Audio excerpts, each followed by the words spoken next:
स्वतःच्या बाळाची या ठिकाणी चिरून हत्या झालेली आहे आणि आज तुम्ही भेट देण्यासाठी त्या कुटुंबाला आलात. काय सांगाल भाई?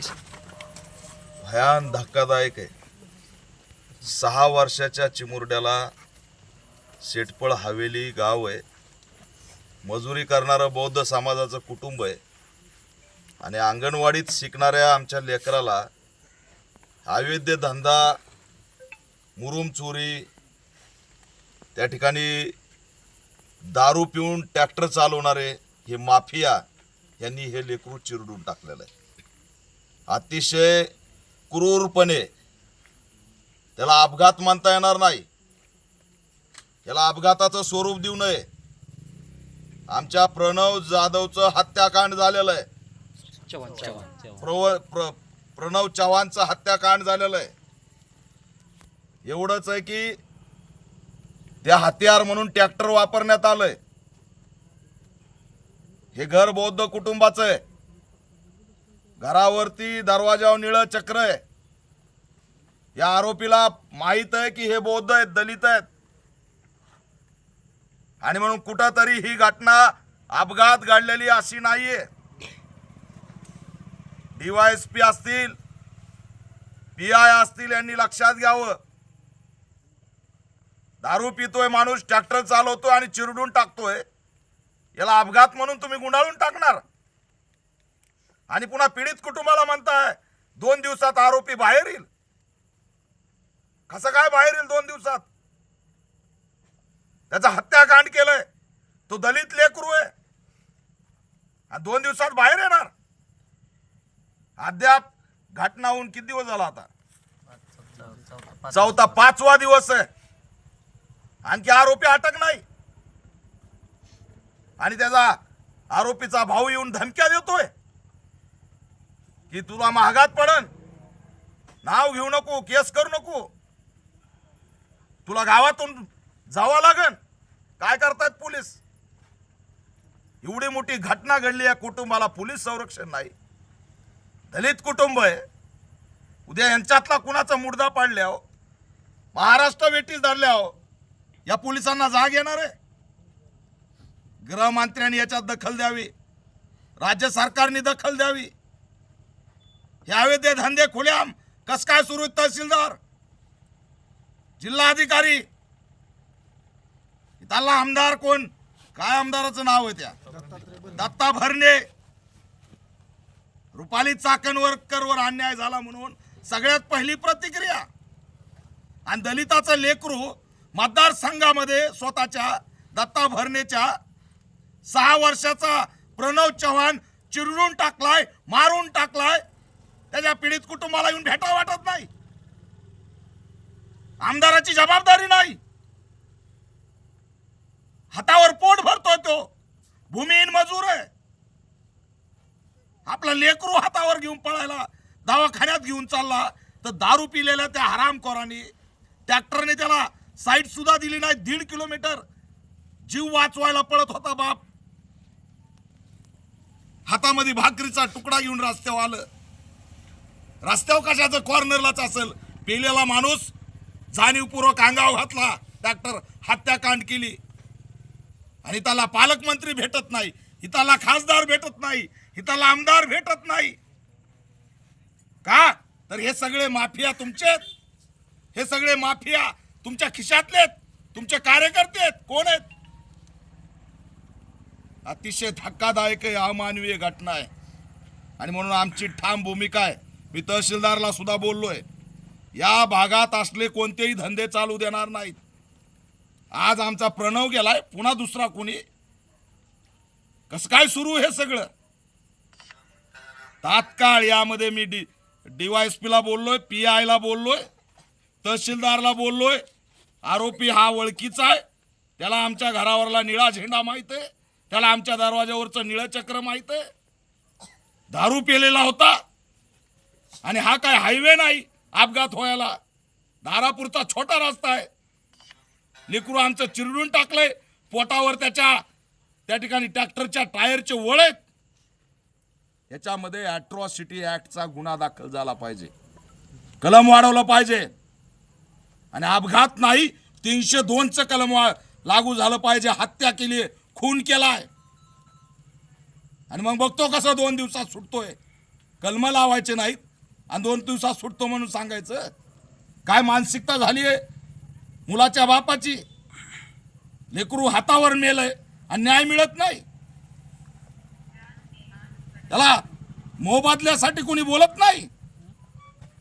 आणि म्हणून यात तात्काळ ॲट्रॉसिटी ॲक्ट अंतर्गत गुन्हा दाखल होऊन सामाजिक न्याय विभागाच्या माध्यमातून त्या ठिकाणी या कुटुंबातील एका सदस्याला शासकीय नोकरी मिळाली पाहिजे. आणि उद्याची उद्या तहसीलदार जिल्हाधिकाऱ्यांनी येऊन तातडीची मदत केली पाहिजे. आणि एवढंच नाही, या कुटुंबाला 25 लाखाची मदत सुद्धा झाली पाहिजे. हातावर पोट भरणारं कुटुंब उद्ध्वस्त करून टाकलं. काय आई बापाला आता इथून पुढे त्या लेकराला हातावर गेलंय त्यांना कसं वाटत असेल त्यांच्या जीवाला. संवेदना राहिलेल्या नाहीत. आणि म्हणून या घटनेची दखल गृहमंत्र्यांनी अनुसूचित जाती जमाती आयोग आणि थोडी जरी दत्ता भरणे थोडी जरी मानवता असेल ना, संवेदनशीलता, तर या परिवाराला भेटायला. दलितांचे मतं लागतात, गाडीला निळा झेंडा लागतो, त्यावेळेस आम्ही चालतो. पण जेव्हा आमचे मुर्दे पडतात, अरे लहान लेकरू 6 वर्षाचं लेकरू तरी समजून घ्या. 6 वर्षाचं लेकरू तरी समजून घ्या. आणि या इथं या कुटुंबाला भेटा. काय कमीपणा होणार आहे? कोणता प्रोटोकॉल आहे? द्या आदेश. कोण मुरुमवाले होते? बेकायदेशीर कामं सुरू आहेत सर्रासपणे. कुणाच्या आशीर्वादाने सुरू आहेत? आम्हाला काढायला वेळ लागणार नाही. दत्ता भरणे जर कुटुंबाला न्याय मिळाला नाही, इथल्या एसपींना सांगतोय, तात्काळ जर आरोपीच्या मुसक्या आवळल्या नाही आणि जर आम्हाला मोबदला मिळाला नाही, तर त्या ठिकाणी तहसीलवर सुद्धा तीव्र स्वरूपाचं मोर्चा काढून त्या ठिकाणी निळा एल्गार काय असतो ते दाखवल्याशिवाय आम्ही शांत बसणार नाहीत. खूप संवेदनशील प्रकरण आहे. एवढं काय लेकरू आहे आमचं, सांगा ना तुम्ही. एवढं निरागस लेकरू संपवलं आणि दारू पितात 24 तास आणि मोकाटेत 4-5 दिवस झालं. नाही, गरिबाच्या लेकराची किंमतच नाही, दलितांच्या लेकराची किंमतच नाही. ते चिरडून मेलं काय, तडफडून मेलं काय? गरिबाचं लेकरू आहे ना. अतिशय वेदनादायी आहे. इथल्या लोकप्रतिनिधी, सरपंच तरी आलाय का तुमच्याकडे? सरपंच आले तिथले, त्यांचं स्वागत आहे. इथले बाकीचे लोकप्रतिनिधी कुठे आहेत? खासदार नाही, आमदार नाही. अरे मानवता आहे का नाही? वाईट वाटतंय. एवढ्या लांबून मी येतोय आणि मतदारसंघातला आमदार येत नाही, तहसीलदार आणखी आला नाही, DYSP आलेले नाहीत, SP आलेले नाहीत, जिल्हाधिकारी आलेले नाहीत. बघितलं नाही कुठून काय आणतेत, कुठे आहेत हे लोक, काय अवैध धंदा आहे तो सुद्धा बघितला नाही, कुटुंबाची परिस्थिती बघितली नाही. हे वेदनादायी आहे. राज्यव्यापी करणार, एकालाही सोडणार नाही. Pranav Chavan, justice for Pranav Chavan. अपघात नाही, ऍक्सिडेंट नाही, मर्डर आहे, हत्या आहे, जातीवाद आहे. आणि धमक्या देणारा सुद्धा इशारा देतोय. त्याला जर पोलिसांनी लवकर ताब्यात नाही घेतलं ना, तर मग आंदोलनातून आम्हाला राज्यभर तीव्र स्वरूपाचे पडसाद या ठिकाणी आंदोलनाच्या माध्यमातून उमटल्याशिवाय राहणार नाहीत. हा इशारा आहे. कोण धमक्या देणार? पोलीस संरक्षण द्या. हे निरागस लेकरू, आता 1 लेक 2च लेकरं होते, हे दोघं आता 3 जणच राहिलेत. संपवा आम्हाला, एकाला संपवा. खुलेआम जर धमक्या येत असतील तर काय राहिलं? ही घटना आमच्या इंदापूरच्या तालुका अध्यक्ष नितीन सरोदे हे इथं भेटून गेले. पत्रकार या भागातले सर्व या घटनेला वाचा फोडली म्हणून समजली, नाही तर ही घटना सुद्धा कळाली नसती. आणि म्हणून या घटनेचा आम्ही निषेध करतो आणि प्रणव चव्हाणला न्याय देण्यासाठी रस्त्यावरच्या संघर्षाचा एल्गार पुकारतो. लवकरात लवकर त्या ठिकाणी ॲट्रॉसिटीचे कलम वाढले पाहिजेत, पीडित कुटुंबाला मदत झाली पाहिजे आणि प्रणव चव्हाणला न्याय मिळाला पाहिजे, यासाठी आम्ही या ठिकाणी बंड पुकारतोय. नागपूर तालुक्यामध्ये अवैध मुरुम उत्खनन चालू आहे आणि एखाद्या RTI कार्यकर्त्यांनी जर समजा त्या मुरुम उत्खननासंदर्भात प्रश्न उठवला तर त्याच्यावरती शासकीय कामात अडथळा केला म्हणून तहसीलदार यांच्या मार्फत केस दाखल केल्या जातात. कसं बघता आपण? तहसीलदारनी जर नाटकं केले तर या गुन्ह्यात आरोपी आहे. जर RTI ॲक्टिव्हिस्टचं ऐकलं असतं, माहिती दिली असती, कोण असतात ते ही माहिती मागवणारे, त्यांचं स्वागत करायचं का त्यांच्यावर कारवाई करायची?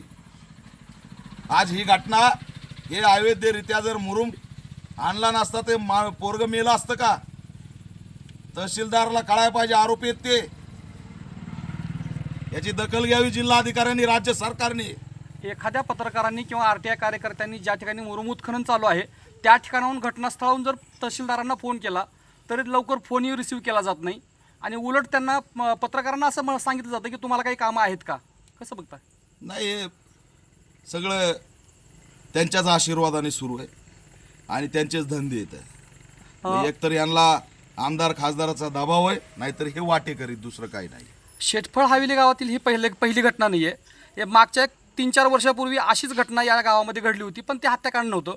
तर संपूर्ण गावाने मिळून एका दलित तरुणाला चेंबून असं लाता घालून मारलं होतं. तो आक्रोश पाहून पूर्ण महाराष्ट्र कळवळत होता. चव्हाण परिवारातलाच एक तरुण होता. नवरात्राच्या उत्सवामध्ये त्या तरुणाला मारहाण केली होती आणि त्याच्यानंतर आज दुसरी घटना घडते. कुठेतरी जातीवाद या गावामध्ये पसरतोय. म्हणून मी सांगितलं ना, आमच्या दरवाजावर निळा झेंडा आहे, निळा अशोक चक्र आहे. याला अपघात म्हणू नका, जातीय प्रकरण आहे, 100% जातीय प्रकरण आहे. अपघात होऊ शकत नाही. हे एवढूशा रस्त्याला त्याला काय धडक बसली? त्याच्यामुळं त्या सगळ्या अँगलनी चौकशी झाली पाहिजे.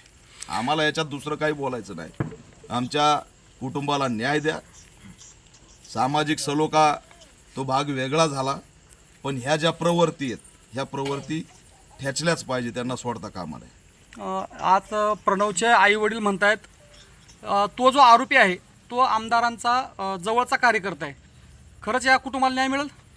कुणी असला तरी इथं गय नाही. पॅन्थरची एंट्री झाली, दत्ता भरणेंना माहित आहे पॅन्थर काय असतोय. आता ह्या आणि पश्चिम महाराष्ट्राला चांगलं माहिती पॅन्थर काय असतोय. कार्यकर्ता कुणाचाही असो, त्याला सुट्टी नाही. आमदार आणि बिमदार आमच्या पुढं कुणीच नाही, लक्षात ठेवा.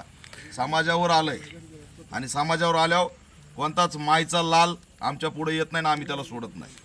आता आपण बऱ्याच दिवस राज्यामध्ये फिरताय, अनेक अन्याय आणि अत्याचार वाढलेले आहेत. याची संख्या जास्त वाढली असं वाटतंय का तुम्हाला? भरपूर संख्या वाढली, अफाट वाढली. 1972ला जो दलित पॅन्थरने जन्म घेतला, ती घेण्याची पुन्हा वेळ आलेली आहे.